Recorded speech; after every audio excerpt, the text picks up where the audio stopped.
तो वैष्णो देवी माता की जय। जोर से बोलो जय माता दी। आगे बोलो जय माता दी। पीछे बोलो जय माता दी। फिर से बोलो जय माता दी, जय माता दी, जय माता दी।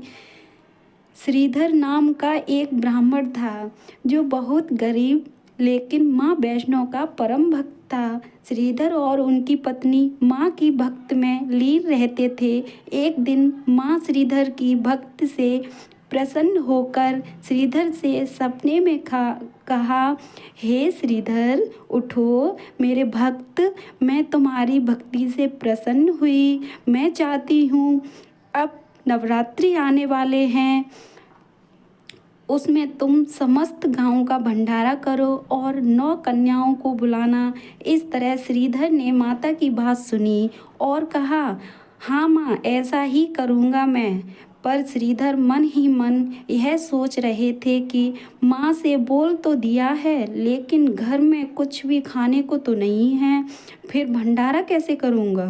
पर श्रीधर को माता रानी पर अटूट विश्वास था। जैसे जैसे दिन बीतते गए वैसे वैसे भंडारे का समय पास आता गया। श्रीधर ने समस्त गांव वालों से बोल दिया भंडारे के लिए। अगले दिन भंडारा था। श्रीधर और उनकी पत्नी बहुत व्याकुल थे लेकिन उन्होंने उम्मीद नहीं छोड़ी। भंडारे वाले दिन समस्त लोग आ चुके थे। श्रीधर के घर 9 देवी आई थीं कन्याओं के रूप में और एक तरफ भैरवनाथ भी आया था। ये देखने की दावत श्रीधर कैसे करेगा। माता रानी ने श्रीधर के भोजन का प्रबंध किया। इस तरह श्रीधर का भंडारा हुआ लेकिन भैरव ने माता रानी को पहचान लिया और उनका पीछा करने लगा। पीछा करते करते वो माता रानी के स्थान तक पहुंच गया।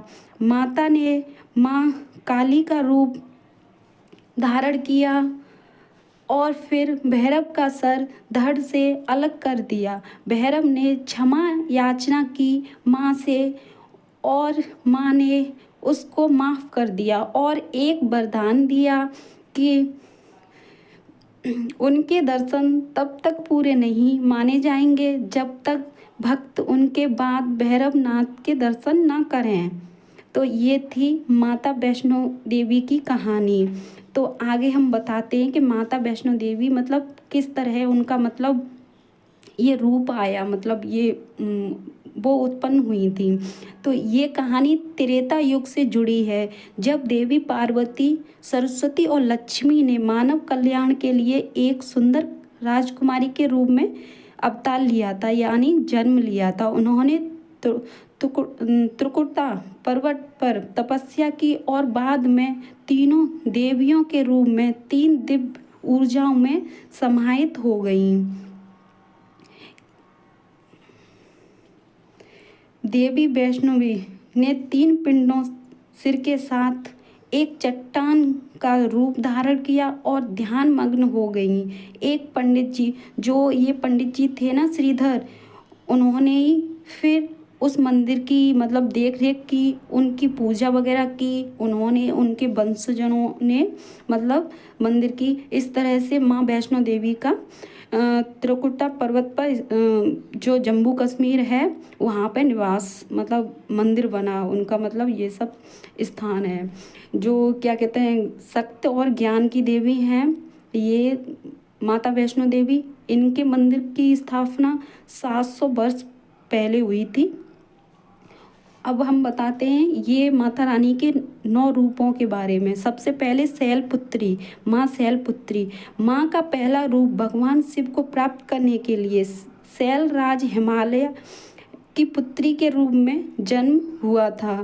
फिर घोर तपस्या के बाद शिव को पति के रूप में प्राप्त किया। दूसरी ब्रह्मचारिणी, इन देवी ने पर्वतों के राजा हिमालय के घर पुत्री के रूप में जन्म लिया। इन्होंने शिव के लिए कठोर से कठोर तपस्या की जिसके कारण इन्हें शिव पति के रूप में प्राप्त हुए। तीसरी चंद्रघंटा, महिषासुर का वध करने के लिए ब्रह्मा विष्णु और महेश उनके क्रोध से उत्पन्न तेज से एक दिव्य देवी, वो थी चंद्रघंटा। कुष्मांडा चौथी, जो माता है कुष्मांडा। जब सृष्टि का अस्तित्व नहीं था, चारों तरफ अंधकार ही अंधकार था, तब इन देवी ने अपने ब्रह्मांड की रचना इन देवी ने ही की थी। इसका मतलब इन देवी का निवास सूर्यमंडल के भीतर है। और पांचवी है स्कंद माता। तारकासुर का वध करने के लिए ये अवतार लिया था। कुमार कार्तिकेय को जन्म दिया, इसी कारण के लिए कुमार कार्तिकेय ने तारकासुर का वध किया। छठवीं देवी कात्यायनी। महेश कात्यायन के घर पुत्री के रूप में जन्म लिया, फिर महिषासुर का वध किया और तीनों लोगों को उनके अत्याचारों से मुक्ति मतलब दिलाई। अब सातवीं है कालरात्रि। जब शुभ अशुभ शुभ जो निशुभ वो थे, राक्षस थे, तीनों लोगों में हाहाकार मचा दी थी उन्होंने। तब माँ पार्वती ने ये रूप धारण किया था माँ कालरात्रि का, और शुभ निशुभ का वध किया था। अब आठवीं है महागौरी।